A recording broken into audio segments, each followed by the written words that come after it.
नमः शिवाय, शिवजी सदा सहाय। ओम नमः शिवाय, गुरुजी सदा सहाय। शिव पुराण के श्रवण से देवराज को शिवलोक की प्राप्ति तथा चंचुला का पाप से भय एवं संसार से वैराग्य। श्री शौनक जी ने कहा, महाभाग सूत जी, आप धन्य हैं, परमार्थ तत्व के ज्ञाता हैं। आपने कृपा करके हम लोगों को यह बड़ी अद्भुत एवं दिव्य कथा सुनाई है। भूतल पर इस कथा के समान कल्याण का सर्वश्रेष्ठ साधन दूसरा कोई नहीं है। ये बात हमने आज आपकी कृपा से निश्चय पूर्वक समझ ली। सूत जी, कलयुग में इस कथा द्वारा कौन कौन से पापी शुद्ध होते हैं, उन्हें कृपा पूर्वक बताइए और इस जगत को कृतार्थ कीजिए। सूत जी बोले, मुने, जो मनुष्य पापी, दुराचारी, खल तथा काम क्रोध आदि में निरंतर डूबे रहने वाले हैं, वे भी इस पुराण के श्रवण पठन से अवश्य ही शुद्ध हो जाते हैं। इसी विषय में जानकर मुनि इस प्राचीन इतिहास का उदाहरण दिया करते हैं, जिसके श्रवण मात्र से पापों का पूर्णतः नाश हो जाता है। पहले की बात है, कहीं किरातों के नगर में एक ब्राह्मण रहता था, जो ज्ञान में अत्यंत दुर्बल, दरिद्र, रस बेचने वाला तथा वैदिक धर्म से विमुख था। वह स्नान संध्या आदि कर्मों से भ्रष्ट हो गया था और वैश्यावृत्ति में तत्पर रहता था। उसका नाम था देवराज। वह अपने ऊपर विश्वास करने वाले लोगों को ठगा करता था। उसने ब्राह्मणों, क्षत्रियों, वैश्यों, शूद्रों तथा दूसरों को भी अनेक बहानों से मारकर उनका धन हड़प लिया था, परंतु उस पापी का थोड़ा सा भी धन कभी धर्म के काम में नहीं लगा था। वह वैश्यगामी तथा सब प्रकार से आचार भ्रष्ट था। एक दिन घूमता घामता वह देव योग से प्रतिष्ठानपुर झूसी प्रयाग में जा पहुंचा। वहां उसने एक शिवालय देखा, जहां बहुत से साधु महात्मा एकत्र हुए थे। देवराज उस शिवालय में ठहर गया, किंतु वहां उस ब्राह्मण को ज्वर आ गया। उस ज्वर से उसको बड़ी पीड़ा होने लगी। वहां एक ब्राह्मण देवता शिव पुराण की कथा सुना रहे थे। ज्वर में पड़ा हुआ देवराज ब्राह्मण के मुखारविंद से निकली हुई उस शिव कथा को निरंतर सुनता रहा। 1 मास के बाद वह ज्वर से अत्यंत पीड़ित होकर चल बसा। यमराज के दूत आए और उसे पाशों से बांधकर बलपूर्वक यमपुरी में ले गए। इतने में ही शिवलोक से भगवान शिव के पार्षद गण आ गए। उनके गौर अंग कपूर के समान उज्जवल थे, हाथ त्रिशूल से सुशोभित हो रहे थे। उनके संपूर्ण अंग भस्म से उद्भासित थे और रुद्राक्ष की मालाएं उनके शरीर की शोभा बढ़ा रही थी। वे सबके सब क्रोध पूर्वक यमपुरी में गए और यमराज के दूतों को मार पीट कर बारंबार धमकाकर उन्होंने देवराज को उनके चंगुल से छुड़ा लिया और अत्यंत अद्भुत विमान पर बिठाकर जब वे शिवदूत कैलाश जाने को उद्यत हुए, उस समय यमपुरी में बड़ा भारी कोलाहल मच गया। कोलाहल को सुनकर धर्मराज अपने भवन से बाहर आए। साक्षात दूसरे रुद्रों के समान प्रतीत होने वाले उन चारों दूतों को देखकर धर्मज्ञ धर्मराज ने उनका विधि पूर्वक पूजन किया और ज्ञान दृष्टि से देखकर सारा वृतांत जान लिया। उन्होंने भय के कारण भगवान शिव के उन महात्म दूतों से कोई बात नहीं पूछी, उल्टे उन सबकी पूजा एवं प्रार्थना की। तत्पश्चात वे शिवदूत कैलाश को चले गए और वहां पहुंचकर उन्होंने उस ब्राह्मण को दया सागर सांभे शिव के हाथों में दे दिया। शौनक जी ने कहा, महाभाग सूत जी, आप सर्वज्ञ हैं। महामते, आपके कृपा प्रसाद से मैं बारंबार कृतार्थ हुआ। इस इतिहास को सुनकर मेरा मन अत्यंत आनंद में निमग्न हो रहा है। अतः अब भगवान शिव में प्रेम बढ़ाने वाली शिव संबंधी दूसरी कथा को भी कहिए। श्री सूत जी बोले, शौनक सुनो, मैं तुम्हारे सामने गोपनीय कथा वस्तु का भी वर्णन करूंगा, क्योंकि तुम शिव भक्तों में अग्रण्य तथा वेद वेताओं में श्रेष्ठ हो। समुद्र के निकटवर्ती प्रदेश में एक वाशकल नामक ग्राम है, जहाँ वैदिक धर्म से विमुख महापापी द्विज निवास करते हैं। वे सबके सब बड़े दुष्ट हैं। उनका मन दूषित विषय भोगों में ही लगा रहता है। वे न देवताओं पर विश्वास करते हैं, न भाग्य पर। वे सभी कुटिल वृत्ति वाले हैं, किसानी करते हैं और भांति भांति के घातक अस्त्र शस्त्र रखते हैं। वे व्यभिचारी और खल हैं। ज्ञान, वैराग्य तथा सद्कर्म का सेवन ही मनुष्य के लिए परम पुरुषार्थ है। इस बात को वे बिल्कुल नहीं जानते। वे सभी पशु बुद्धि वाले हैं। जहाँ के द्विज ऐसे हों, वहाँ के अन्य वर्णों के विषय में क्या ही कहा जाए। अन्य वर्णों के लोग भी उन्हीं की भांति कुत्सित विचार रखने वाले, स्वधर्म विमुख एवं खल हैं। वे सदा को कर्म में लगे रहते हैं और नित्य विषय भोगों में डूबे रहते हैं। वहाँ की सब स्त्रियां भी कुटिल स्वभाव की, स्वेच्छाचारिणी, पाप सक्त, कुत्सित विचार वाली और व्यभिचारिणी हैं। वे सद्व्यवहार तथा सदाचार से सर्वथा शून्य हैं। इस प्रकार वहाँ दुष्टों का ही निवास है। उस वाशकल नामक ग्राम में किसी समय एक बिंदुक नामधारी ब्राह्मण रहता था। वह बड़ा अधम था, दुरात्मा और महापापी था। यद्यपि उसकी स्त्री बड़ी सुंदरी थी, तो भी वह कुमार्ग पर ही चलता था। उसकी पत्नी का नाम चंचुला था।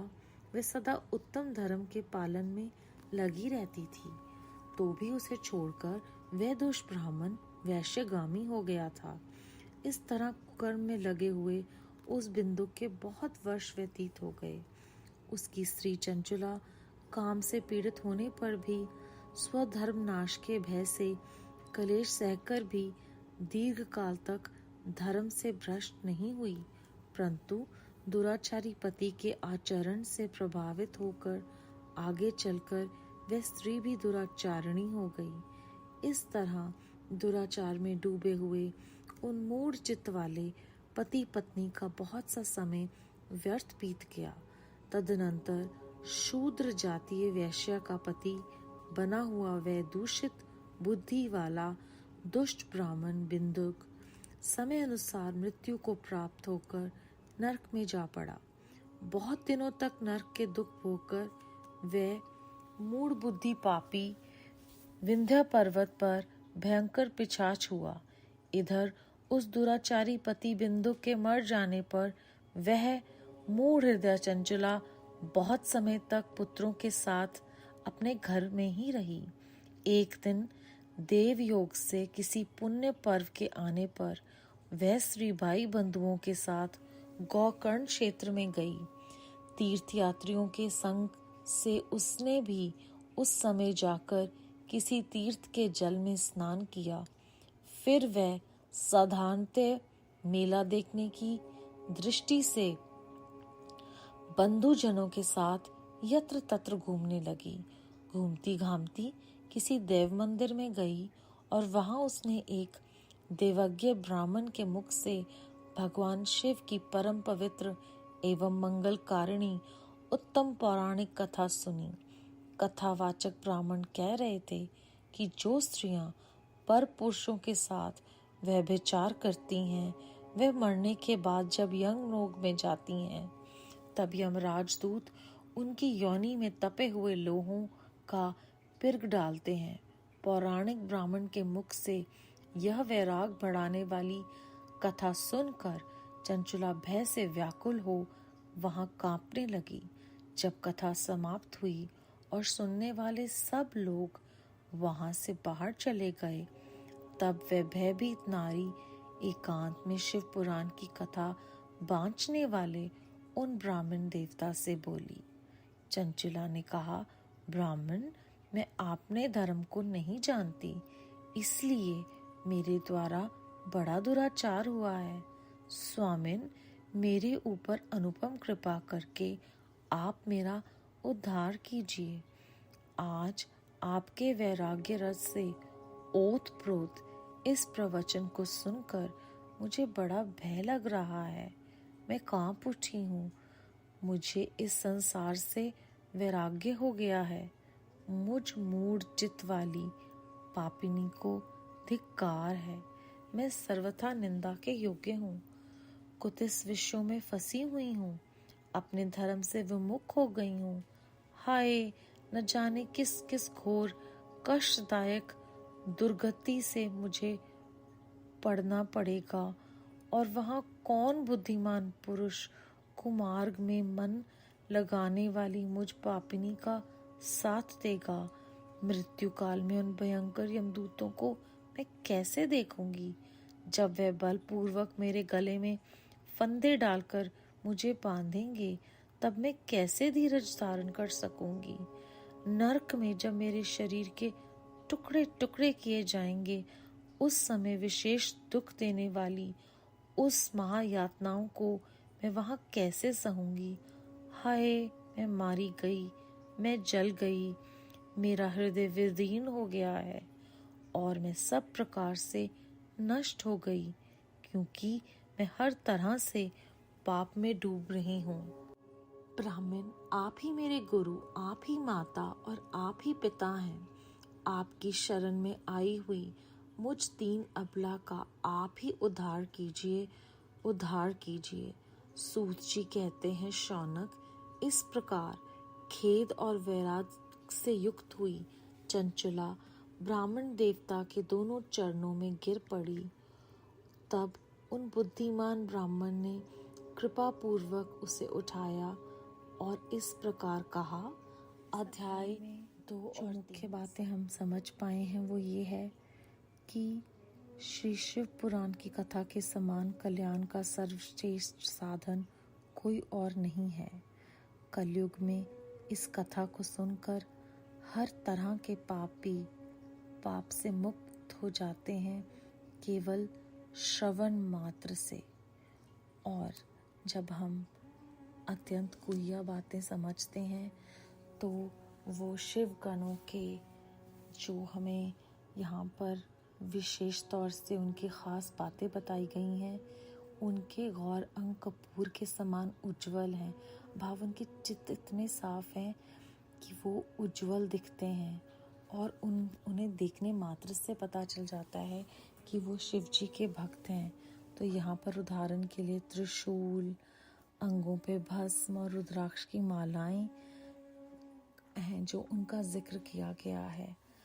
उसके बाद धर्मराज जी ज्ञान की दृष्टि को देखकर सारा वृतांत जान लेते हैं। तो ये कितनी प्रेरणा का स्तोत्र है हमारे लिए कि हमें कुछ पूछने की जरूरत भी नहीं पड़ती। जब हमारे अंतर मन में भगवान का दिया हुआ, गुरुजी महाराज का दिया हुआ ज्ञान हमें हमारे जीवन को जीने में और परिस्थितियों को समझने में मदद करता है।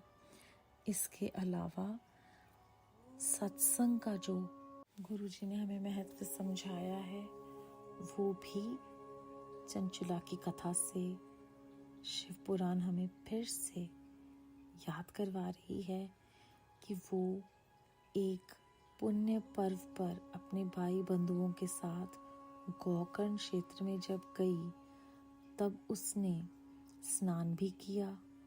यहाँ स्नान का मतलब अगर हम समझें तो सफाई है, मन की सफाई को भी वो दर्शाता है।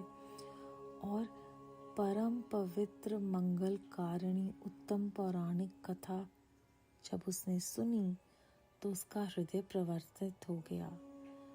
और यहाँ पर दोनों बातें हमारे लिए जीवन का उद्देश्य बन जाती हैं कि किस तरह से श्री शिव पुराण का जो ग्रंथ है वो हमारे लिए कल्याणकारी है और सत्संग में ही हमारी जीवन मुक्ति का जो है द्वार है, खुला है। अब ये हम पर है कि हम उसे कैसे ग्रहण करते हैं। बेहद शुक्राना गुरु जी महाराज। ओम नमः शिवाय। शिव जी सदा सहाय। ओम नमः शिवाय। गुरु जी सदा सहाय।